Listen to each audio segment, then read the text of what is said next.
Deep inside a gray prison in Rome, a man named Paul sat on a cold floor. You might think he was sad, but Paul was humming a song. Even though chains clinked on his wrists, his heart was light. He picked up his pen to write to his best friends in the city of Philippi.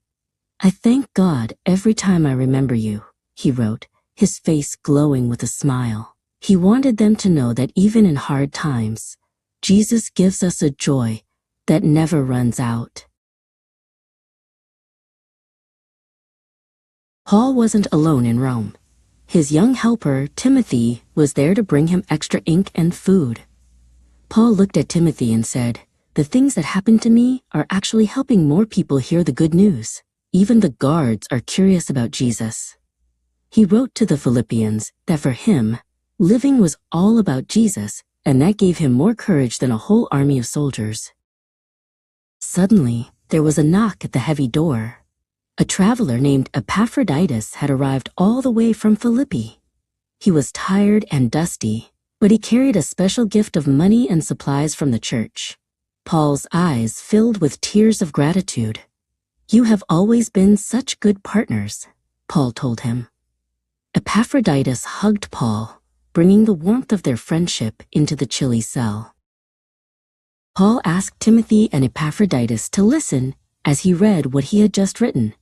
"Be like Jesus," Paul said. "He was the King of Kings, but he made himself a servant to help us. He was humble and kind." Paul explained that they shouldn't brag or argue, but instead, they should look out for one another. Timothy and Epaphroditus nodded, realizing that being truly great meant being a great friend. Far away in Philippi, a woman named Chara and a boy named Elian looked up at the night sky. When Epaphroditus eventually returned with Paul's letter, he read this part: "Shine like stars in the world." Paul told them that by being kind and holding on to God's word, they would sparkle in the darkness like the lights above. Elian reached up toward the stars, feeling like he was part of a giant, glowing family. Back in the prison, Paul watched a Roman soldier walking past. The soldier looked strong and focused on his duty. Paul turned back to his letter and wrote about a different kind of strength. "I press on toward the goal," he wrote. He told his friends to forget the mistakes of the past and run the race of faith like athletes chasing a gold medal. His goal wasn't a trophy, but a life forever with Jesus. Paul told Timothy that their true home wasn't in Rome or Philippi. "We are citizens of heaven," he explained. He told Timothy that one day, Jesus would change everything and make the whole world new and beautiful. Thinking about his heavenly home made Paul feel like he was already standing in the sunshine, even though he was still behind prison walls. In Philippi, two friends named Chara and Irene had been having a little disagreement. When the letter was read aloud, they heard Paul's plea, "Please agree with each other in the Lord." Paul told them to rejoice in the Lord always. Chara and Irene looked at each other and laughed. It was hard to stay upset when they remembered how much Jesus loved them both.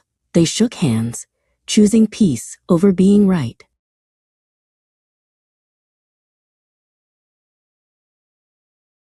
"Don't worry about anything," the letter continued. Chara sat with Elian and told him Paul's secret for a quiet heart: tell God what you need and thank him. Then God's peace, which is bigger than we can understand, will guard your hearts like a soldier. She told him to think about things that are true, noble, right, pure, and lovely. Elian closed his eyes, feeling all his small worries float away.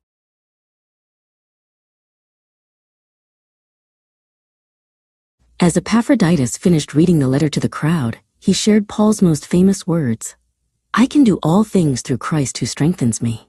Paul had learned to be happy whether he had a lot or a little. The Philippians cheered, their hearts full of joy. They knew that no matter where they were, in a palace or a prison, they were never alone, and they would always have a reason to sing.